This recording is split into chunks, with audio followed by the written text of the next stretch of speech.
Hey, what is up, mortals? It is Ms. the Zombie here with a new video for you. Welcome to part 1 of What If Izuku Had a Villain Quirk. I just wanted to greet you guys by saying sit back and relax. You're in for a treat. So, we begin. The playground was filled with the resounding booms of small explosions in the hands of a young blonde child. In front of him sat a small emerald-haired youth shielding another kid from his wrath. Move, Deku, you're in my way. No way! I'm not letting you hurt him, Kachan! The explosive blonde let out a cruel laugh and sneered at the other child, letting his quirk spark and detonate in his hands. Ha! A quirkless loser like you can't do anything to me. You need to learn your place. With a yell, he and his cronies charged the green hair boy, only to be met with a plume of noxious lime gas. The other child had his arms out, blood running down them as the expression on his face morphed from fear to shock, as he excluded the sickly-looking jade gas. Then, the screams began. All the kids who had inhaled the gas quickly began to writhe on the ground, as it seems like their fears had come to life. Some of them started to claw at the skin on their face, while others used their quirks in a futile attempt to battle the hallucinations. Deku, or Izuku as he's more commonly known, looks down in horror at his own hands as they continue leaking the unknown neurotoxin. In a panic, he attempted to stem the flow in some way, each moment feeling like an eternity before the toxin finally stopped. Within those few moments, the children and their leader were haunted by traumatic events created by their own minds. I'm sorry! I don't know what happened! He was interrupted by frightened yelps and screeches as they all fled. Even the once confident blonde hightailed it out of the park with tears in his eyes. The shaken child turned to look behind him for the kid he was protecting, only to see an empty space. He was alone. He hated being alone. Several days later, he was at a clinic with his mother for his quirk resignation. He was still scarred from what his quirk had done to all those other kids, of what he had done. Well, Miss Midoriya, we've analyzed the gas your son emits and have deduced it as a hallucinogenic neurotoxin, which explains what happened to him at the park. The doctor explained as he passed her a sheet with the test results. It seems that the toxin entered the other children's frontal lobe and sensory cortex, forcing them to see their worst fears come to life. Izuku glanced down at the palms of his hands in horrified shock as he realized what he had actually done to those kids. Inko noticed this and brings Izuku in for a gentle hug, which he swiftly returned. The goggled man pulled out a few x-rays taken of Izuku and pointed to an odd formation within his arms, and what appears to look similar to a bone protruding from the end of his wrist. His body seems to have formed a gland on his forearm which allows him to release the gas through a newly developed structure on his wrist. The doctor makes his way over to Izuku and gently flips over his wrist. Pointing to an odd hole just below the beginning of his hand, he prods part of his forearm and a small plume of gas leaves the structure. The portly man quickly wafts the toxin away from them before any of them could inhale the dangerous substance. He moves back to his chair, hands together in heavy contemplation. I would be very careful, Miss Midoriya. Such a quirk may cause your child to be an outcast or seen as a villain early on. This can have heavy negative effects on his psyche. She cups her hands over her mouth. The thought of her own son being seen in such a way causing her to feel as though she had plunged into ice. She heard her son's whimpers of fear and pulled him against her in an attempt to comfort him. It worked then, in that moment, but Inko wasn't always there to comfort her son. Izuku grew up, and as did the power and potency of his quirk. As it grew stronger, he only grew more fearful of it, never using it on purpose or willingly. This was in vain as a cautious teen was already viewed as a villain by his peers. While they did not outright mock him, he was orchestrated by all he knew, and even those he wished to know. Bakugo developed a strong sense of loathing from the trauma Izuku had accidentally put him through and avoided the other teenager, glaring at him furiously from afar. But despite his fear of his own quirk, Izuku's obsession of heroes never dimmed. He believed that he could still be a hero, and his dream of UA was still very much alive. One day in middle school, minutes before the end of class, his teacher went over all the students in his class who wished to move on to UA at year's end, eventually turning his attention to Midoriya. Oh, Midoriya, it seems you wish to also attend UA as well. the teacher announced to the class. Silence filled the room and whispers quietly ensued. Wisps of conversation reached his ears. Words of suspicion and hate was all he heard, until a hand slammed down onto his desk, causing an explosion on impact. "The fuck are you thinking, Deku?" The hot-tempered young man growled at him. "There's no way in hell someone with a quirk like yours could ever become a hero!" The words stung harshly, as deep down, Izuku actually believed that himself, that he would end up being one of the many villains that pro-heroes would take down on a day-to-day basis. The fierce blonde backed off from the other youth and returned to his desk, sitting down aggressively. As the bell rang, the class dispersed, leaving the dead-eyed Greenet behind to his thoughts. He absent-mindedly packed his bags and made his way back home, as thoughts flew through his mind at blinding speeds. The troubled adolescent was so caught up with his own thoughts, he didn't notice a rumbling of a nearby manhole cover until a vicious liquid had encompassed his mouth, cutting off his supply of oxygen. In an instant, the teen began to fight viciously against the mire around him. The emerald-eyed boy felt adrenaline being injected into every nerve of his body as he struggled desperately to release himself from the slimy thing restraining him. He registered the villain talking to him, but none of what he said as panic overtook him. In an act of instinctual survival, he plunged a hand out into the liquid state of his captor and released an excessive amount of his neurotoxin into him. At first, there seemed to be no change and Izuku felt despair consume him, until the screaming began. "No! No! Get away from me!" The pile of muck screeched out as it released the teenager in his grasp without a second thought. Izuku had no idea what the criminal was seeing, but he flinched as he heard the terror-filled shrieks leave the villain. The boy curled up against the wall and tugged at his juniper hair.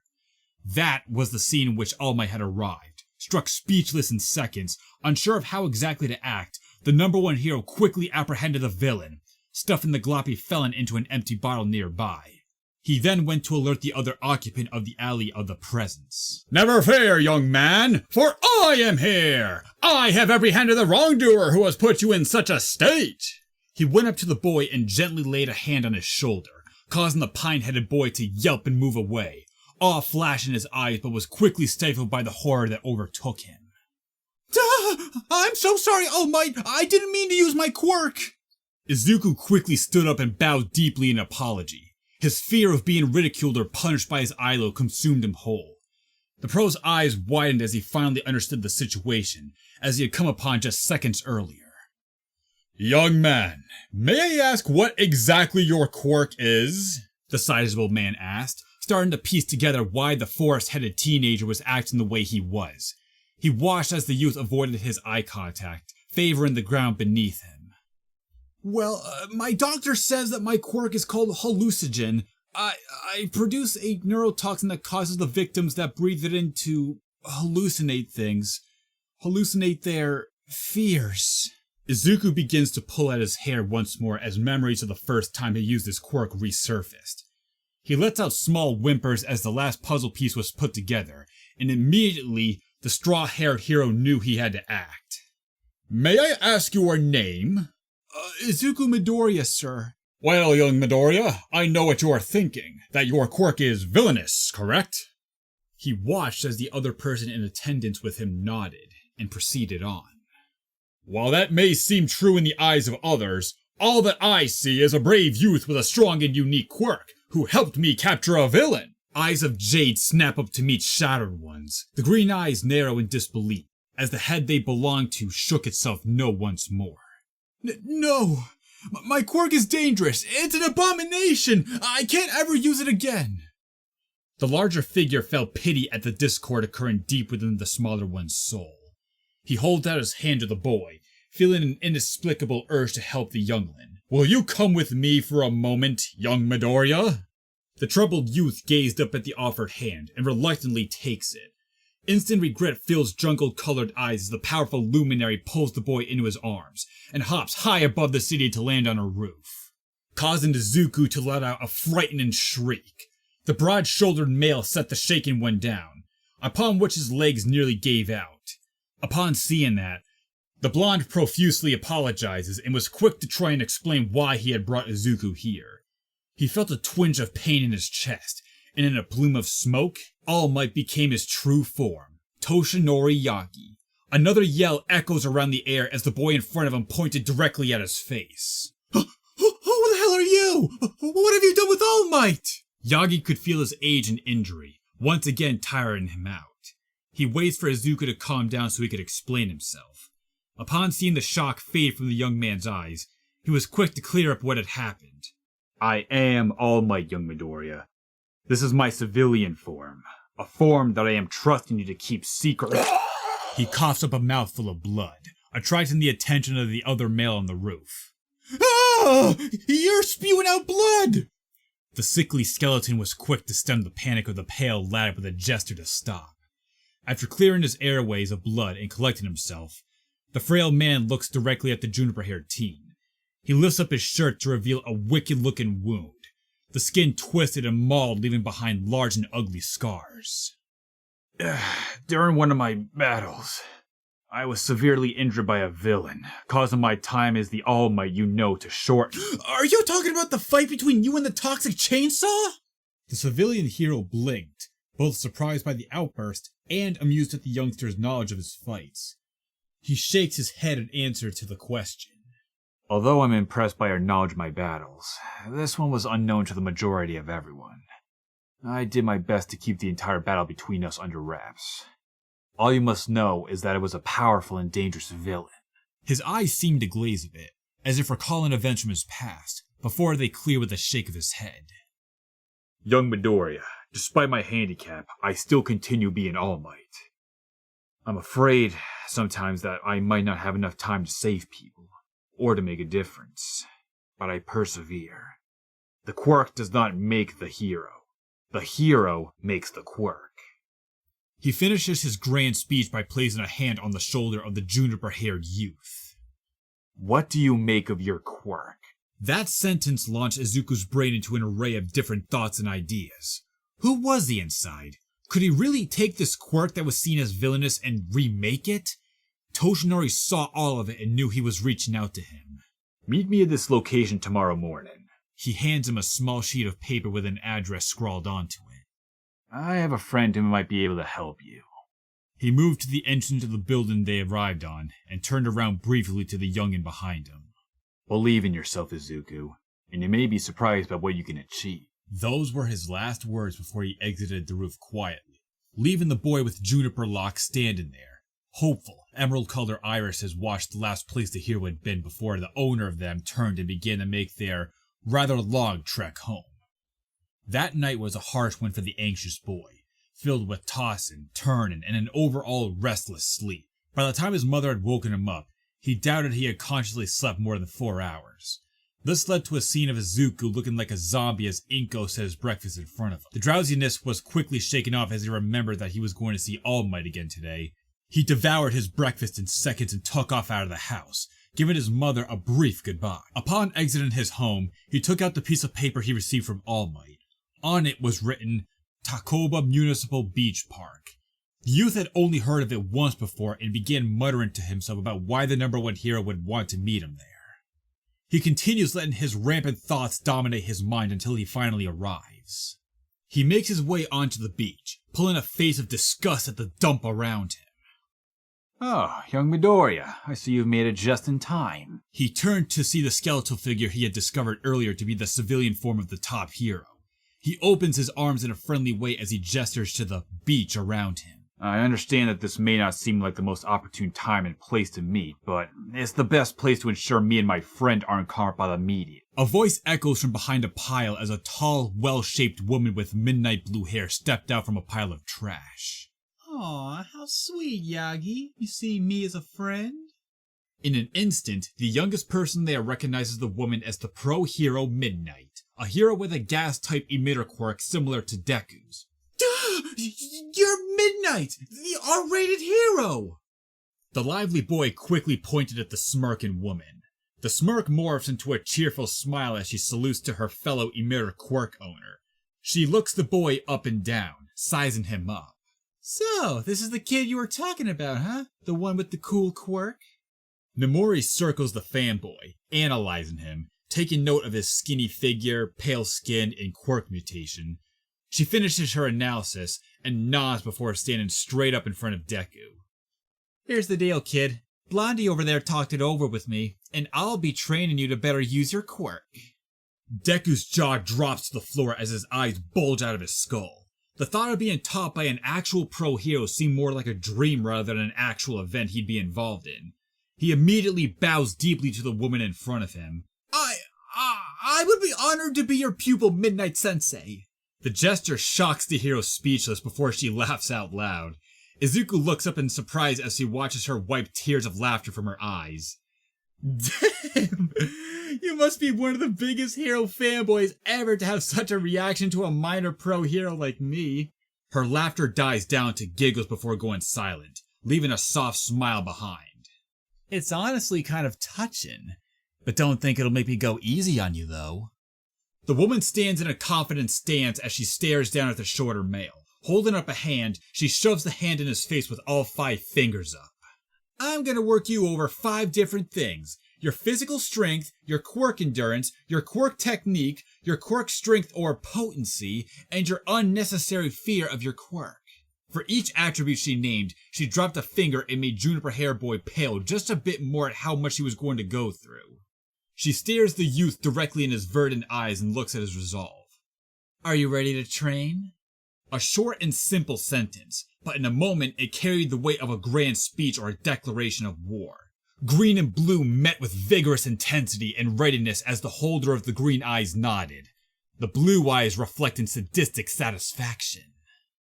The next several weeks were hell for the determined teen's body, mainly due to the fact training with his quirk for too long would make the beach temporarily uninhabitable until the gas diffused. As a result, the majority of his training was clearing the beach park with a seemingly never-ending pile of scrap. The training continued in such a way until Midnight eventually made a discovery involving Deku's quirk. She discovered that if both Midnight and Izuku's gas quirks came into contact with one another, they both seemed to dissipate immediately. This was thoroughly investigated by the two, and it was discovered that the chemical makeup of their quirks neutralized each other, opening up many new paths for training. After that, the months passed by with quirk battles between the two, a competition of who could produce the most vapor between the two, with Midnight obviously winning all of them. The youth was subjected to producing as much of his toxin as possible to improve endurance, while his teacher neutralized it before it could spread too far. This was good for Deku's fear of his quirk, but Midnight was quick to nip any dependencies of her quirk for him, to use his own right in the bud. A smack to the back of Izuku's head caused him to wince and cradle the spot where the woman's hand impacted. The same hand hoisted the younger body up a few inches into the air, bright blue eyes sparking with anger. Now listen here, kid. I'm here to help you get over your fear of your quirk, not to give you an unhealthy dependency on me, she growled out, tightening the grip around his collar. I'm not always going to be around to neutralize your quirk. What happens if I'm not around and you get attacked? Are you going to sit there and take it, or are you going to fight? Nomori releases the boy and lets him drop onto the sand beneath him with a soft thump. All Might said he told you that the person makes the quirk, right? Then take control of it. It is your quirk. That day was a small revelation to the small youngster, and was a step in getting over his dread of using his quirk. From that moment on, his training was accelerated twofold, and he no longer felt quite as serious as the need to hold back. It was in the 10th month of training with the R-rated hero, and the once skinny boy had built up a good bit of the muscle. Perfect for someone with a quirk like his that focuses more on technique than brute strength. The teenager's quirk has improved by leaps and bounds in tandem with his body. He can now produce far greater amounts of gas without breaking while also maintaining a decent potency, and had developed a technique that kept Midnight on her toes. Today, unknown to the obvious youngling, was going to be a very unique day. When he arrived at Takoba, he found his trainer in a pro hero outfit, rather than the normal training outfit that day, puzzling Izuku. Morning, Zuku! I hope you're ready for training! The hero's eyes seemed to gleam with a new light, instantly putting her student on guard. Because today is gonna be a really special training day for you. She stretches her arms before pulling a letter out from behind her back with a UA seal on it, drawing in the youth's attention immediately. I've got some stakes for you too. You see, I was invited to teach at UA, and I graciously accepted. She smiles in a cocky sort of way as she flaps the letter around. And I thought to myself, Namori, why don't you try and recommend your protege? The juniper-locked teen's eyes widened to near impossible degrees as he reached for the letter. You mean I'm going to UA? Not quite. Immediately, a look of confusion is placed on his face before he meets his mentor's eyes. You're going to UA if you can beat me in a fight. Immediately, she launches forth a wave of her quirk, which is counteracted by an equal wave of jade gas. The two attacks canceled each other out and left the field once more clear of any foreign vapors. Two pairs of eyes, each filled with determination not to lose, gave an intimidating glare to each other. The battle between the student and the sensei had begun. Izuku let out strategic plumes of his quirk in an attempt to corner the woman in some of the heaps of garbage still littering the beach.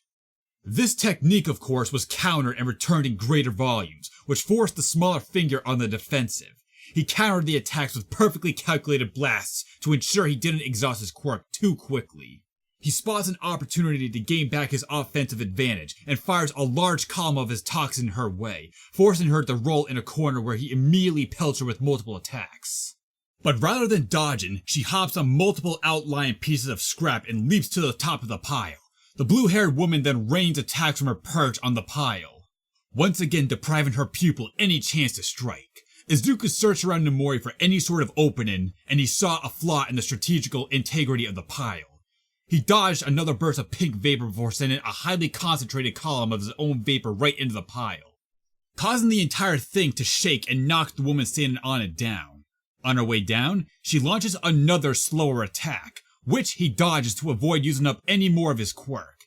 After depleting quite a bit of it for that attack, suddenly he sees a blur of blue as his teacher institutes a melee fight with him, her costume torn around her armpits to better release her quirk. He could barely keep up with her despite his many months of training. Having to remain on a more guarded stance, he sees a right hook coming his way, infused with a pink smoke, which he promptly dodges and blinks in surprise as the hero lets out a large blast of pink smoke behind him, missing him completely. Lights out, kid, Midnight says softly as her knee slams into him, sending him sprawling into a sea of pink gas, knocking him out almost instantly. Izuku felt as if he was floating as he glanced at the all-consuming blackness around him.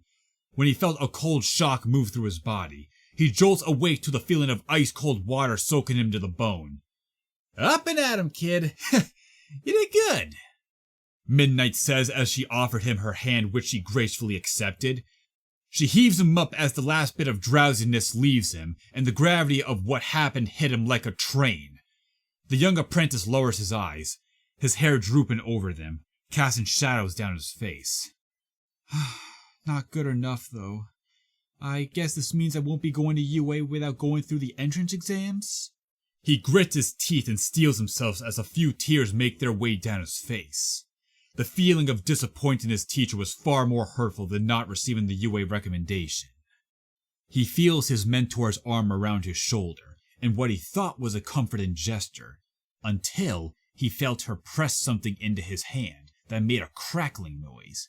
He looked down in shock to see the envelope, and his hand snapped up to look at Namori. Izuku, you have proven yourself to be one of the most determined people I've ever met. Most people would immediately throw in the towel if they had to go up against me in a fight. But not you. She gives him a bright grin as she slaps his back with a good amount of force.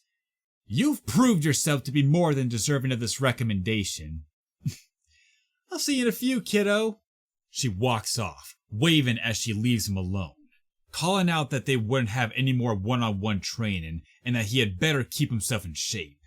Izuku stood there for several moments before tears flowed freely down his face as he sobbed and yelled out thanks at the retreating hero. He did it and proved all those people wrong. He was going to be the best hero he could be. Thank you all for indulging yourselves in the story thus far. I hope you enjoyed it. Now, there's a few more things that I'd like to go over before the video ends. Firstly, we got a second channel called Anime Deep Dive.